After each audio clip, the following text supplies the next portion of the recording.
Hi guys, welcome back to my YouTube channel. Let's learn about COVID-19 को कारण म आइसोलेसनमा बसेर यो भिडियो बनाउँदैछु। त्यही भएर भिडियोको ड्युरेसनमा कुनै स्निजिङ अथवा कफिङ भयो भने त्यसको लागि म पहिले नै क्षमा माग्न चाहन्छु।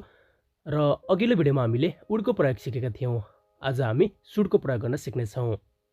सुड पनि वुड जस्तै एउटा मोडेल भर्ब हो र यसलाई पनि सेन्टेन्समा विभिन्न फरक सेन्समा प्रयोग गर्न सक्छौँ। भिडियोको अन्तिममा तपाईको लागि एउटा बोनस पनि छ, त्यसैले स्किप नगरिकन अन्तिमसम्म हेर्नुहोला।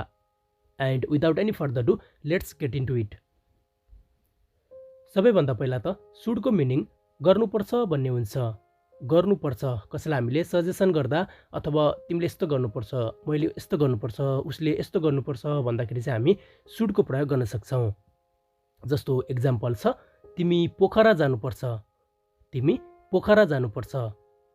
You should go to Pokhara, you should go to Pokhara. अर्को एक्जाम्पल छ, मोहनले आफ्नो अहङ्कारी बानी परिवर्तन गर्नुपर्छ, मोहनले आफ्नो अहङ्कारी बानी परिवर्तन गर्नुपर्छ। Mohan should change his arrogant behavior, Mohan should change his arrogant behavior। यसरी हामी वाक्यमा should को प्रयोग गर्न सक्छौँ। अब हामी should को प्रयोग गरेर नेगेटिभ वाक्य पनि बनाउन सकिन्छ। जस्तो एक्जाम्पल छ, आज मेरो पेट अलि गडबड छ, त्यसैले मैले दुधजन्य खाना खानु हुँदैन। आज मेरो पेट गडबड छ, त्यसैले मैले दुधजन्य खाना खानु हुँदैन। My stomach is upset today, so I should not eat dairy food. दुधजन्य खानालाई हामी नर्मल्ली डेरी फुड भन्न सक्छौँ है त। My stomach is upset today, so I should not eat dairy food.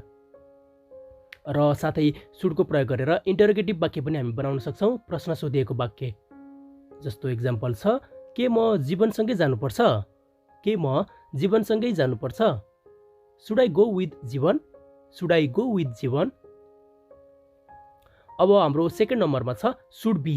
सुडको पछाडि बी राखेर यसको चाहिँ दुईवटा फरक अर्थहरूमा हामी प्रयोग गर्न सक्छौँ। जस्तो पहिलो अर्थ हुन्छ सुड बी भनेको हुनुपर्छ भन्ने सेन्समा, र अर्को अर्थ हुन्छ गरिनुपर्छ भन्ने, हुनुपर्छ र गरिनुपर्छ। सबैभन्दा पहिला हामी सुड बी को प्रयोग हुनुपर्छ भन्ने सेन्समा हेरौँ है त।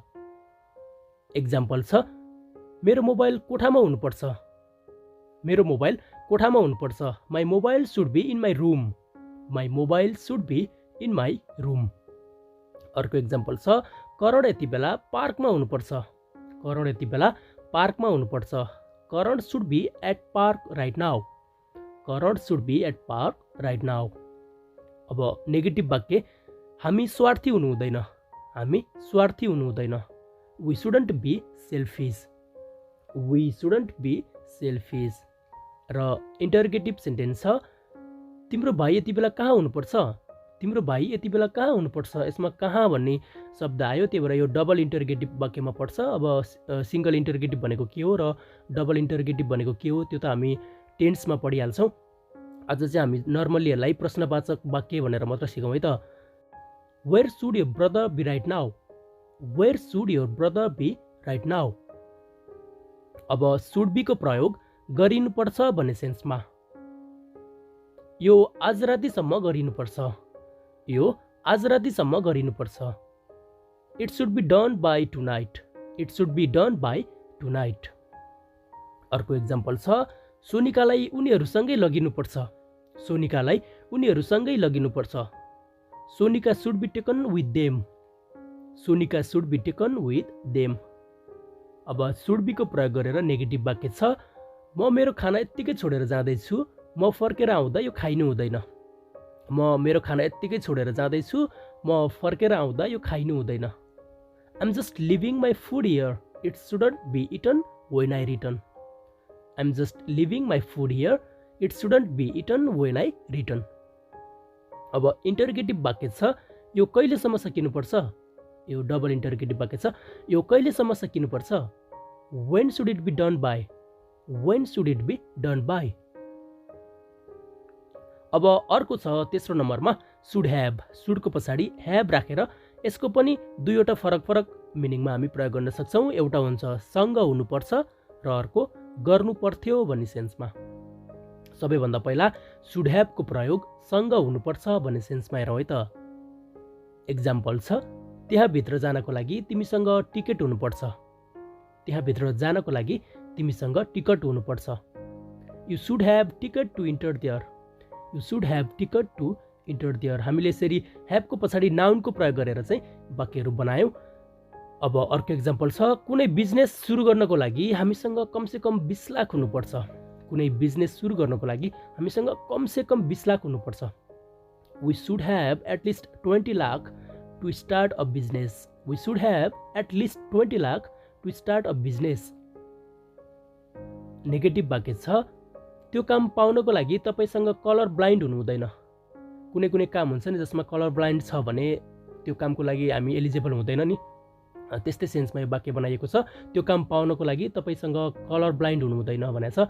यसलाई हामी इङ्ग्लिसमा बनाउन सक्छौँ, you shouldn't have colour blind to get that job. You shouldn't have colour blind to get that job. अब इन्टरगेटिभ सेन्टेन्स छ, के त्यहाँभित्र जानको लागि मसँग टिकट हुनुपर्छ। त्यो हामीले पहिलो जुन सुड ह्याभको प्रयोग गरेर बनाएका थियौँ त्यही वाक्यलाई हामीले इन्टरगेटिभ वाक्य बनायौँ। के त्यहाँभित्र जानको लागि मसँग टिकट हुनुपर्छ। Should I have ticket to enter there. Should I have ticket to enter there. अब सुड ह्याभको प्रयोग गर्नु पर्थ्यो भन्ने सेन्समा। एक्जाम्पल छ, त्यो दिन मैले उसलाई भेट्नु पर्थ्यो। सुड ह्याभको प्रयोग गर्नु पर्थ्यो भन्ने सेन्समा चाहिँ हामी कसरी वाक्य बनाउँछौँ भने एउटा कुनै रिग्रेटवाला फिलिङ भएको अवस्थामा, जस्तो मैले पास्टमा एउटा काम गर्नु पर्थ्यो तर मैले गरिनँ अनि अहिले आएर चाहिँ त्यो कुराको रिग्रेट हुँदैछ भने त्यस्तो सेन्समा चाहिँ हामी सुड ह्याभको प्रयोग गरिन्छ। जस्तो त्यो दिन मैले उसलाई भेट्नु पर्थ्यो, के छ त, त्यो दिन मैले उसलाई भेट्नु पर्थ्यो तर मैले भेटिनँ, एउटा के छ रिग्रेट छ मनमा, त्यस्तो बेलामा हामी सुड ह्याभको प्रयोग गर्छौँ। I should have met him that day. I should have met him that day. अर्को इक्जाम्पल छ, कुशल त्यहाँबाट जानु पर्थ्यो। कुशल त्यहाँबाट जानु पर्थ्यो। Kushal should have gone from there. Kushal should have gone from there. अब नेगेटिभ वाक्य छ, उसले उनलाई त्यसो भन्नु हुँदैन थियो। उसले उनलाई त्यसो भन्नु हुँदैन थियो। He shouldn't have said that to her. He shouldn't have said that to her. अर्को वाक्य छ नेगेटिभमै, मैले त्यति धेरै पिउनु हुँदैन थियो।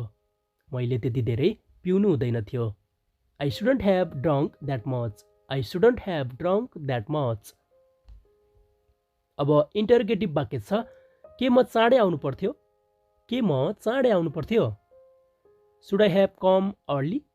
Should I have come early? अब सुड ह्याभको प्रयोग पनि दुईवटा अलग अलग सेन्समा हामी गर्न सक्छौँ। एउटा हुनु पर्थ्यो र अर्को गरिनु पर्थ्यो। अहिलेको सुड ह्याभ र सुड ह्याभ बिनमा फरक के छ भने सुड ह्याभ भनेको चाहिँ गर्नु पर्थ्यो भने सुड ह्याभ बिन भनेको चाहिँ हुनु पर्थ्यो, किनकि बी भनेको त हुनु हो नि त।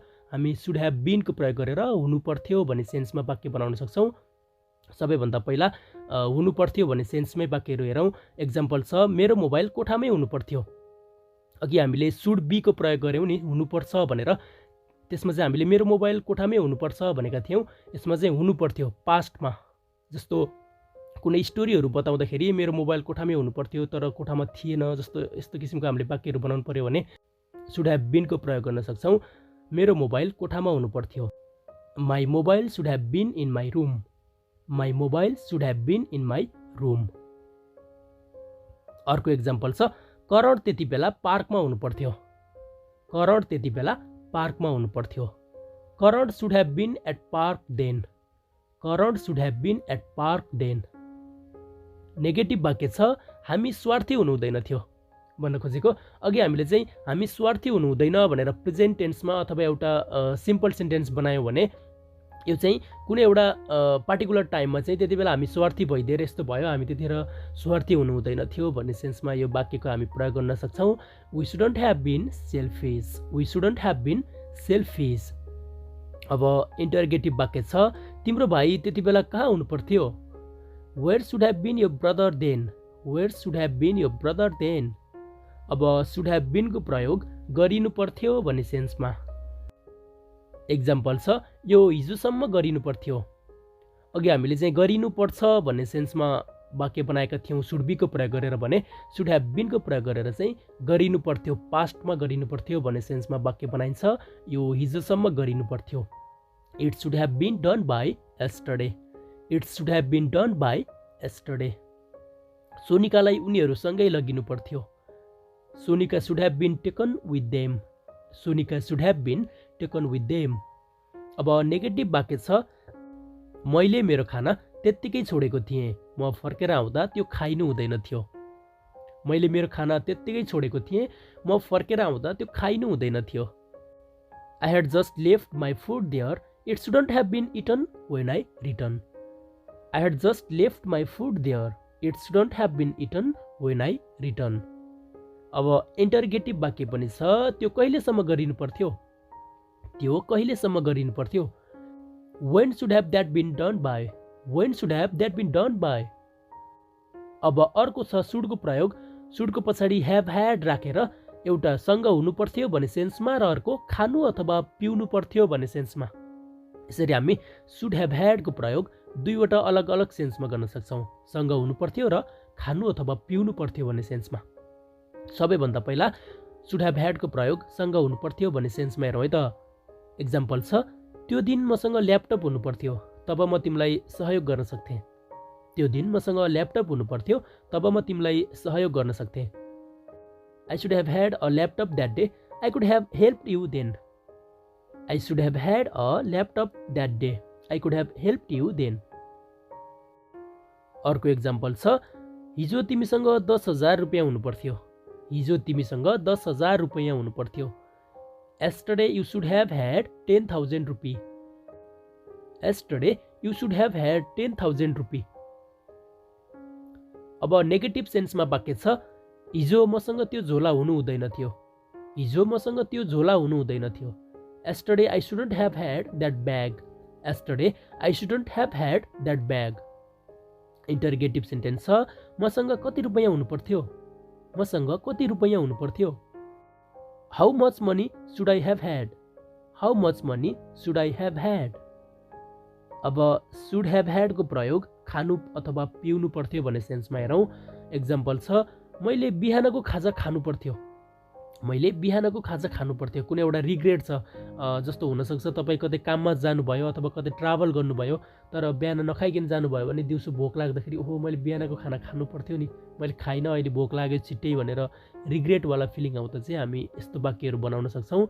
I should have had breakfast in the morning. I should have had breakfast in the morning. अर्को एक्जाम्पल छ, हामीले फिल्म हेर्न आउनु अघि केही खानु पर्थ्यो। हामीले फिल्म हेर्न आउनु अघि केही खानु पर्थ्यो। We should have had something before we left for the movie. We should have had something before we left for the movie. अब नेगेटिभ सेन्समा वाक्य छ, तिमीले त्यो स्याउ खानु हुँदैन थियो, त्यो कुहिएको थियो। तिमीले त्यो स्याउ खानु हुँदैन थियो, त्यो कुहिएको थियो। You shouldn't have had that apple that was rotten. You shouldn't have had that apple that was rotten. अब इन्टरगेटिभ वाक्य छ, के मैले त्यो औषधि खानु पर्थ्यो? के मैले त्यो औषधि खानु पर्थ्यो? Should I have had that medicine? Should I have had that medicine? र यो सँगै हाम्रो सुडको प्रयोग सकिन्छ। अनि आजको हाम्रो बोनस टिप छ मस्टको प्रयोग। मस्ट पनि एउटा मोडेल भर्ब हो। यसको अर्थ हुन्छ जरुर गर्नुपर्छ। सुड भनेको गर्नुपर्छ हुन्छ भने मस्ट भनेको जरुर गर्नुपर्छ, पक्कै गर्नुपर्छ के, स्योर गर्नुपर्छ। त्यो सेन्समा चाहिँ हामी मस्टको प्रयोग सेन्टेन्समा गर्न सक्छौँ। You should go to Pokhara. अब यसमा सुडको ठाउँमा मस्ट राख्नुहोस् र जरुर जानुपर्छ भनेर वाक्य बनाउनुहोस्। You must go to Pokhara. You must go to Pokhara भनेको तिमी जरुर जानुपर्छ पोखरा। जस्तो अर्को एक्जाम्पल हुनसक्छ, you must go to hospital. You must go to hospital, तिमी हस्पिटल जरुर जानुपर्छ। Your mother is admitted to hospital in Pokhara, so you must go there. Your mother is admitted to hospital in Pokhara, so you must go there भनेको जरुर जानुपर्छ त्यस्तो सिचुएसनमा। जस्तो you should भन्न हामी त्यस्तो बेलामा भनिँदैन। जस्तो सुड भनेको चाहिँ हामी सजेसन गर्दाखेरि प्रयोग गर्छौँ भने मस्ट भनेको चाहिँ कम्पलसरी भएको अवस्थामा हामी प्रयोग गर्छौँ। अब यसरी नै अघि हामीले जति पनि सुडको प्रयोगहरू गऱ्यौँ नि, त्यो सबैको ठाउँमा सुडको ठाउँमा मस्टको प्रयोग गरेर जरुर जानुपर्छ एकदम कम्पलसरी भएको वाक्य चाहिँ तपाईँले आफैले बनाउन सक्नुहुन्छ है त। केही पनि फरक छैन, जस्ट सुडको ठाउँमा मस्टको प्रयोग गर्नु होला। र यो सँगै आजको हाम्रो भिडियो समाप्त हुन्छ। अब अर्को भिडियोमा फेरि भेट हुने नै छ। त्यतिन्जेलसम्मको लागि बिदा चाहन्छु। Bye bye, take care.